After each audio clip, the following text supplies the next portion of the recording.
आप लोग देख पा रहे हैं कि 1930 में महात्मा गांधी ने किस आंदोलन की शुरुआत की थी। पहला दिया हुआ आपका सविनय आंदोलन दिया, भारत छोड़ो आंदोलन, दूसरा स्वराज आंदोलन, तीसरा असहयोग आंदोलन। तो बताना है मेरे डियर स्टूडेंट, एक नंबर सवाल का राइट आंसर क्या हो जाएगा। बिल्कुल आपका करेक्ट ऑप्शन आ जाएगा, यानी 1930 में जो है महात्मा गांधी ने किस आंदोलन की शुरुआत की थी, बिल्कुल सविनय आंदोलन। Option number A will be the right answer हो जाएगा। ठीक है, साथ में आपको ये भी बताना है कि ऑलरेडी कितने सारे क्वेश्चन का आंसर आपको पहले से मालूम था। ठीक है, कमेंट सेक्शन में आप लोग जरूर बताएंगे। तो बताइए दूसरा नंबर क्वेश्चन का, आंदोलन स्वतंत्रता के बाद यानी भारत के समक्ष राष्ट्र निर्माण की कौन सी चुनौती थी। विविधताओं में से भारत की समाज की एकता के सूत्र में बंधे रखने की चुनौती, क्योंकि भारत में अनेक जाति के लोग रहते हैं लेकिन इसको एकता के रूप में सूत्र में बंधे रखने की चुनौती थी उस टाइम।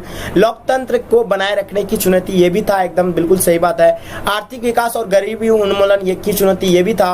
उपयुक्त सभी, यानी ये तीनों पॉइंट था, इसलिए इसका राइट आंसर क्या हो जाएगा, option number D will be the right answer हो जाएगा। बात करते क्वेश्चन नंबर थर्ड की, जो भारत के विभाजन के समय भारत में कितने देशी रियासतें थी। जो भारत में विभाजन के टाइम में जो रियासतें थी, पहले जो होता था रियासतें होता था। ठीक है, आप लोग समझ भी पा रहे होंगे। तो भारत में विभाजन के समय जो भारत में कितने रियासतें थी, तो ये चीज आपको बताना है। 165 था, 250 था, या 365 या 565। तो आप लोग जानते हैं भारत में जो विभाजन से पहले जो था कितना था, 565 था। Option number D will be the right answer हो जाएगा। बात करते हैं क्वेश्चन नंबर फोर्थ की, क्या कहलाता है सांप्रदायिक निर्णय की घोषणा की थी किसने। मोहम्मद अली जिन्ना ने किया था, रेक्स मैकडॉनल्ड ने किया था, लॉर्ड माउंटबेटन या आपका पंडित जवाहरलाल नेहरू। तो बताना है डियर स्टूडेंट, इसका राइट आंसर क्या हो जाएगा। 4 नंबर सवाल का राइट आंसर की अगर हम लोग बात कर ले तो राइट आंसर क्या हो जाएगा, 4 नंबर का option number B right answer हो जाएगा, क्योंकि रेक्स मतलब McDonald, option number B will be the right answer हो जाएगा। क्वेश्चन बात करते हैं हम लोग 5th नंबर क्वेश्चन, राज्य पुनर्गठन आयोग का गठन कब हुआ था। 29 सितंबर 1953 को, 15 अगस्त 1947 या आपका 26 जनवरी 1950 या 30 जनवरी 1948। तो आप लोग जानते हैं 26 जनवरी 1950 को गणतंत्र दिवस के रूप में मनाते हैं, 15 अगस्त 1947 को स्वतंत्र दिवस के रूप में मनाते हैं, 30 जनवरी 1948 को ये क्या हुआ था, यानी महात्मा गांधी की यानी शहीद दिवस के रूप में हम लोग मनाते हैं, क्योंकि महात्मा गांधी की हत्या जो हुई थी 30 जनवरी 1948 को हुआ था। ठीक है, ये चीज तो आप लोग जान भी करते हैं। राज्य पुनर्गठन आयोग का गठन, तो ऑप्शन बचा क्या आपका, ऑप्शन नंबर ए बचा। तो इसका राइट आंसर क्या हो जाएगा, ऑप्शन नंबर ए 29 सितंबर 1948 मतलब 1953 को क्या हुआ था, राज्य पुनर्गठन का आयोग का गठन हुआ था। सबसे प्रथम जो राज्य बना था भाषा के आधार पर, तो वह आंध्र प्रदेश ही बना था 1953 में। ठीक है, चलिए बात करते हैं प्रत्यक्ष प्रजातंत्र किस देश में है। अमेरिका में है, भारत में है, स्विट्जरलैंड में है, नेपाल में है। बताना है प्रत्यक्ष प्रजातंत्र किस देश में है। तो ये चीज आप लोग जानते होंगे कि 6 का राइट आंसर क्या हो जाएगा, Switzerland, option number C right answer हो जाएगा। बात करते हैं क्वेश्चन नंबर 7 का, निम्नलिखित में से कौन सा भारतीय संघीय व्यवस्था को विशेषता नहीं है, यानी निम्नलिखित में से कौन सा संघीय व्यवस्था की विशेषता नहीं है। ठीक है, दोहरी नागरिकता, स्वतंत्र न्यायिक व्यवस्था या आपका शक्तियों का विभाजन, संविधान की सुरक्षितता। तो भारतीय संघीय व्यवस्था की विशेषता इनमें से यानी कौन सा नहीं है। तो हम लोग जानते हैं कि क्या नहीं होता है, यानी दोहरी नागरिकता नहीं होती है। ठीक है, विशेषता मतलब संघीय व्यवस्थाओं में की विशेषता जो होती है। संविधान के किस अनुच्छेद में केंद्र और राज्य के बीच विधायी संबंधों का उल्लेख है। अनुच्छेद 245 से 255 या आपका अनुच्छेद 240 से 250 या अनुच्छेद 352 से 360 या उपयुक्त में से कोई नहीं। तो बताना 8 नंबर सवाल का राइट आंसर की अगर बात करें तो इसका अनुच्छेद 245 से 255 right answer option number A हो जाएगा। बात करते हैं क्वेश्चन नंबर 9 का, भारत में वित्त आयोग का कार्यालय कितने हैं। 5 वर्ष का है, 4 वर्ष का है, 6 वर्ष का है, इनमें से कोई नहीं। तो बताना राइट आंसर क्या हो जाएगा आपका। 9 नंबर सवाल का राइट आंसर की अगर हम लोग बात करें तो option number A right answer हो जाएगा। 5 वर्ष will be the right answer हो जाएगा। क्वेश्चन देखिएगा, माउंटबेटन योजना का संबंध निम्नलिखित में से किससे है। भारत के विभाजन से, संविधान का निर्माण से या आपका स्वतंत्र भारत में आम चुनाव से या आपका प्रथम पंचवर्षीय योजना से। तो बताना माउंटबेटन योजना का संबंध जो है निम्नलिखित में से किससे है। तो आप लोग जानते ही हैं कि जो है यानी स्वतंत्रता से है। तो ऑप्शन नंबर आपका क्या हो जाएगा, 10 का जो होगा ऑप्शन नंबर ए हो जाएगा। भारत का विभाजन से यानी ये हो जाएगा आंसर, बिल्कुल option number A right answer हो जाएगा। ठीक है, बात करते हैं क्वेश्चन नंबर 11 का, स्वतंत्र भारत के प्रथम उप प्रधानमंत्री एवं गृह मंत्री कौन था।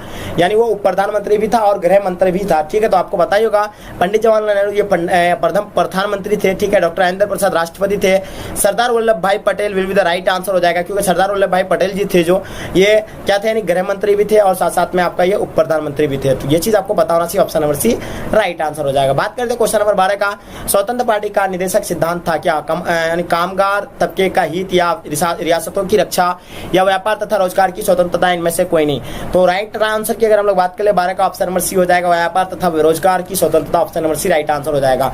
बात करते क्वेश्चन नंबर 13 का, मुस्लिम लीग की स्थापना कब हुई थी? 1905 या आपका 1906 या 1907 या 1948 या 1908?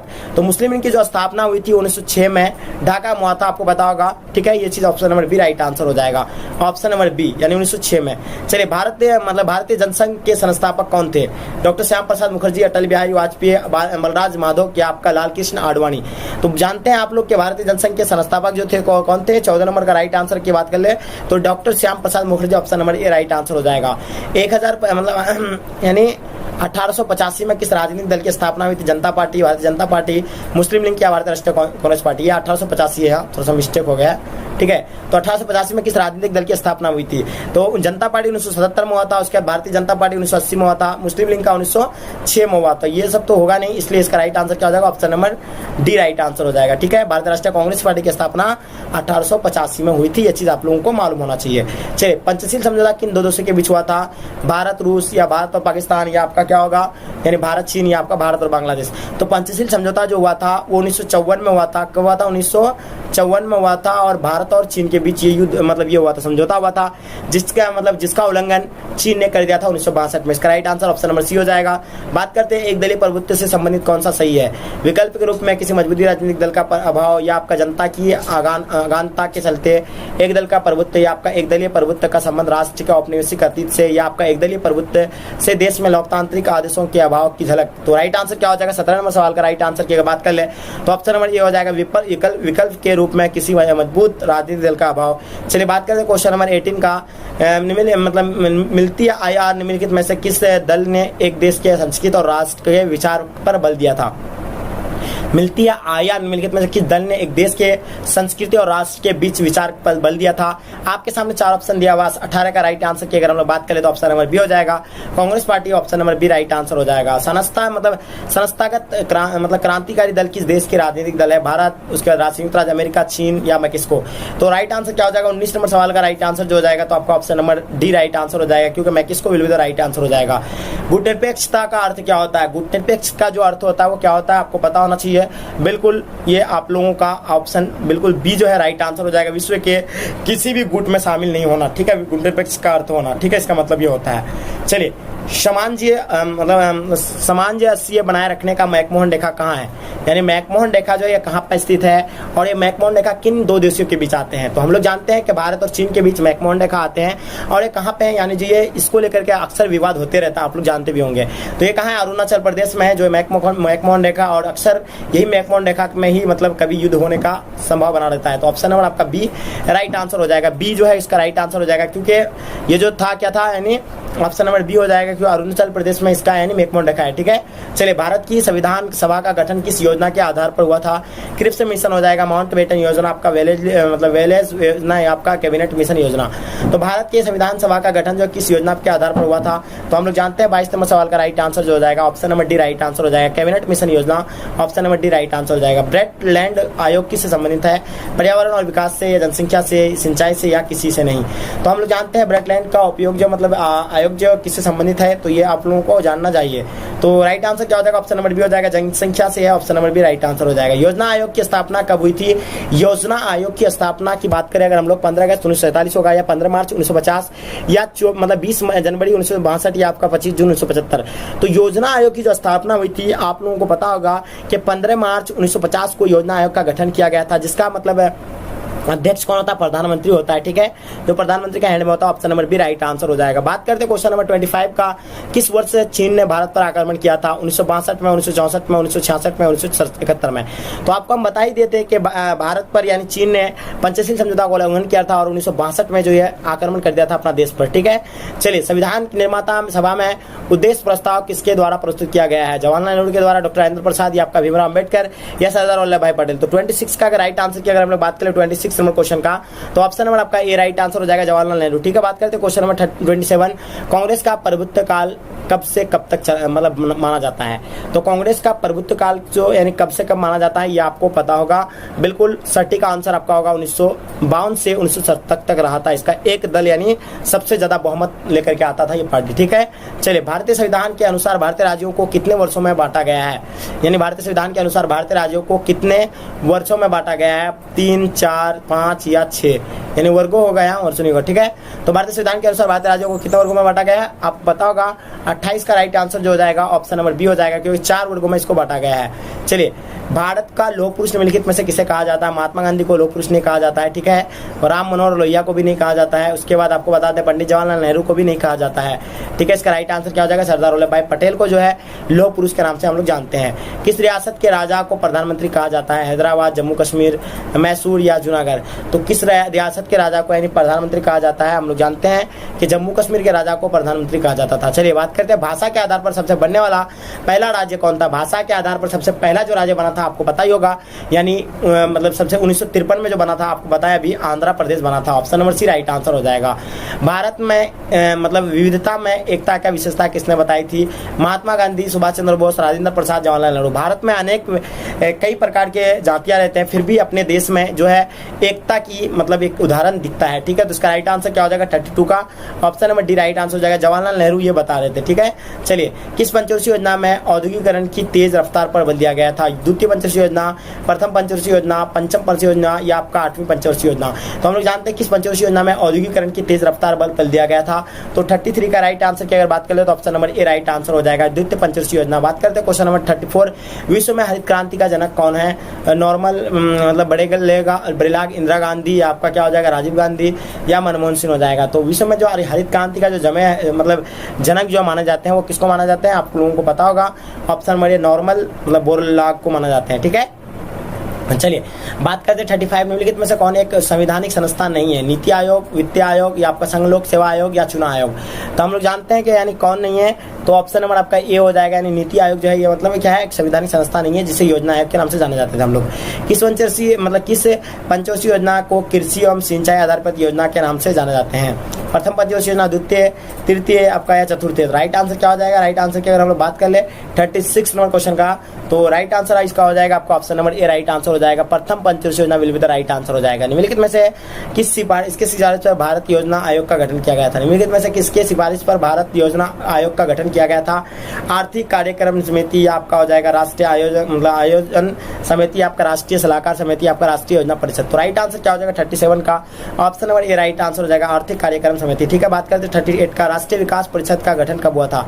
राष्ट्रीय विकास परिषद का गठन जो कब हुआ था 1950 या 1952 या आपका 1955 या 1956। तो हम लोग जानते हैं 1950 में जो है योजना आयोग का गठन हुआ था 15 मार्च 1950। उसके बाद 1952 में राष्ट्रीय विकास का हुआ था, 1955 में आपको पता होगा यानी क्या हुआ था ये 1955 में कुछ नहीं, यानी 1956 में हुआ था द्वितीय पंचवर्षीय मतलब द्वितीय पंचवर्षीय योजना। उसका 1956 में भी द्वितीय पंचवर्षीय योजना हुआ था, ये 1955 में कुछ नहीं। ठीक है, चलिए बात करते हैं हम लोग क्वेश्चन नंबर 39 का, जय जवान जय किसान का नारा किसने दिया था, सुभाष चंद्र बोस, जवाहरलाल नेहरू या आपका लाल बहादुर शास्त्री, आपका अटल बिहारी वाजपेयी। तो जय जवान जय किसान का नारा जो दिया था किसके द्वारा था, वो लाल बहादुर शास्त्री के द्वारा दिया गया था। 39 का option number C right answer हो जाएगा। ठीक है, बात करते हैं क्वेश्चन नंबर 40 का, पीली क्रांति का संबंध जो है निम्नलिखित में से किससे है। जब हरित क्रांति होता है यानी जो कृषि से संबंधित होता है, तो उसी तरह यानी पीली क्रांति का जो संबंध होता है ये भी कृषि से, बट लेकिन ये कौन सा उत्पादन से, चावल से है, दलहन से है, उत्पादन से या दूध से। तो आप लोगों को पता होगा कि ये तिलहन उत्पादन से है, जो भी आपका मतलब जो भी आएगा यानी दलहन टाइप का उसमें सब यानी किसमें आएगा, पीली क्रांति से संबंधित आएगा। ठीक है, चलिए क्वेश्चन नंबर देखिएगा 41 नंबर क्वेश्चन, ऑपरेशन फ्लड किससे संबंधित है, अनाज उत्पादन से, दूध उत्पादन से, फूल उत्पादन से, तिलहन उत्पादन से। तो राइट आंसर क्या हो जाएगा, ऑपरेशन फ्लड दूध उत्पादन से संबंधित, option number B right answer हो जाएगा 41 का। चलिए ठीक है, बात करते हैं भारत में 14 बैंकों का राष्ट्रीयकरण कब किया गया था, 1967 में, 1968 में, 1969 में, 1940 में। तो 14 बैंकों का जो राष्ट्रीयकरण किया गया था, तो ऑप्शन नंबर ये आपको सी राइट आंसर हो जाएगा। ठीक है, चलिए भारतीय सांख्यिकी संस्था की स्थापना कब और किसके द्वारा की गई थी, भारतीय सांख्यिकी संस्था की स्थापना कब और किसके द्वारा किया गया था, 43 का राइट आंसर आपको option number B right answer हो जाएगा। ठीक है, 1931 ईस्वी में से पीसी महल नोबिस द्वारा, ठीक है। Option number B right answer हो जाएगा। बात करते हैं 44 नंबर क्वेश्चन, भारत में किस प्रकार की अर्थव्यवस्था को अपनाया गया है? समाजवादी अर्थव्यवस्था, पूंजीवादी अर्थव्यवस्था, मिश्रित अर्थव्यवस्था या आपका उपयुक्त सभी तरह की अर्थव्यवस्था है। तो 44 का राइट आंसर की अगर हम लोग बात कर ले तो ऑप्शन नंबर आपका सी राइट आंसर हो जाएगा, मिश्रित अर्थव्यवस्था, ठीक है। चलिए बात करते हैं क्वेश्चन नंबर 45, बिहार में किस दशक खाद्यान्न संकट जैसी गंभीर समस्या उत्पादन थी? 1960 के दशक में, 1980 के दशक में, 1950 के दशक में, 1990 के दशक में। तो बिहार में जो है किस दशक में खाद्यान्न संकट जैसी गंभीर समस्या उत्पन्न हुई थी? तो ये राइट आंसर इसका हो जाएगा आपका ए राइट आंसर हो जाएगा, ठीक है, 1960 के दशक में। चलिए बात करते हैं क्वेश्चन नंबर 46, संविधान निर्माता सभा के प्रारूप समिति का जो अध्यक्ष था कौन था? हम जानते हैं कि यानी प्रारूप समिति का जो अध्यक्ष है, ये चीज तो आपको पता ही होगा। साथ साथ में आप लोगों को बता दें कि अस्थायी अध्यक्ष जो था वो डॉक्टर राजेंद्र प्रसाद था। अस्थायी अध्यक्ष आपका जो कौन था मालूम होगा आपको? सचिदानंद सिन्हा, ठीक है। उसके बाद आपका डॉक्टर भीमराव अम्बेडकर जो थे आपका ये प्रारूप समिति का अध्यक्ष था, ठीक है। तो ये था आप लोगों का option number D right answer हो जाएगा। बात करते हैं क्वेश्चन नंबर 47, विकास की अवधारणा के संबंधित में से कौन सा कथन इसमें चयन करें? यानी विकास की अवधारणा के संबंध में सही कथन को आपको चूज करना है 47 का। तो राइट आंसर इसका हो जाएगा आपका ऑप्शन नंबर डी, क्योंकि उपयुक्त सभी होगा इसका आंसर, ठीक है। सामाजिक संरचना एवं नागरिक दशा, आर्थिक समृद्धि आती है में प्रवेश या आपका असमानता में कमी, ठीक है। Right answer option number D right answer हो जाएगा। 2015 में बिहार विधानसभा चुनाव में किस राजनीतिक दल ने प्रथम स्थान प्राप्त किया था? आपको पता होगा 2015 के बिहार विधानसभा चुनाव में जो है किस दल ने प्रथम स्थान प्राप्त किया था? तो वह आरजेडी ने किया था, उसके बाद जनता दल यू किया था, उसके बाद आपका जो इसमें कांग्रेस, उसके बाद आपका बीजेपी किया था, ठीक है। तो राइट आंसर क्या हो जाएगा आपका? ऑप्शन नंबर आपका right answer option number D right answer हो जाएगा 48 नंबर क्वेश्चन का, ठीक है। तो ये राजद, ठीक है, जिसको हम लोग आरजेडी बोलते हैं, जिसमें लालू का ये पार्टी है, और ये जनता दल यू ये हो गया आपका नीतीश कुमार का पार्टी, ठीक है। और ये कांग्रेस तो आप लोग जानते हैं, राहुल गांधी, बीजेपी आपका नरेंद्र मोदी वाला हो गया। तो ये चीज आप लोगों को पता होगा। 48 नंबर क्वेश्चन का आपका 2015 के बिहार विधानसभा चुनाव में राजेंद्र दल प्रथम स्थान प्राप्त किया था, राजद ने, सॉरी। चलिए बात करते हैं 49 का, किस देश की भांति भारत में भी पंचवर्षीय योजना लागू किया गया था? चीन, फ्रांस, ब्रिटेन, स्विस संघ। यानी सबसे पहले जो है किस देश से यानी पंचवर्षीय योजना अपना देश में लागू किया गया था, किस देश में था पहले? 49 का आपका हो जाएगा यानी स्विस संघ में ये था, ठीक है। स्विस संघ में भारत पहले था, ठीक है। किस देश में भांति भारत में पंचयोजना हुआ था? ये स्विस संघ के कॉपी किया गया है, ठीक है। चलिए बात करते हैं 50 नंबर क्वेश्चन का, आपका स्क्रीन पे आ गया है। स्वतंत्र के बाद भारत में अपनी नीतियों के संचालन में से किन नीतियों का महत्व दिया गया है? जनतंत्रीय समाजवाद की स्थापना, भारतीय समाज की व्यवस्था के आधुनिक सामाजिक व्यवस्था के बीच समन्वय या आपका वसुवैध कुटुंबकम का सूत्र या आपका उपयुक्त सभी भारतीय संविधान के, ठीक है। तो आपको बताना 50 नंबर क्वेश्चन का right answer option number D will be the right answer हो जाएगा। डियर स्टूडेंट, आई होप, उम्मीद करता हूं कि आज का सेशन आपको मजा आया होगा, और मजा आया तो एक लाइक करके अपने दोस्तों में एक बार जम करके शेयर कर दें, क्योंकि मैं आपके लिए इतना मेहनत करता हूं, तो आपकी रिस्पॉन्सिबिलिटी बनती है कि आपको भी जम करके अपने दोस्तों में शेयर करना चाहिए, ठीक है। तो गाइस, आई होप, उम्मीद करता हूँ आज का सेशन आपको डेफिनेटली ही मजा आया होगा, क्योंकि इसमें सभी एनसीईआरटी क्वेश्चन को ही कलेक्ट किया गया है। तो चलिए आज का क्लास को हम यहीं तक एंड करते हैं। जब तक के लिए जय हिंद, जय भारत।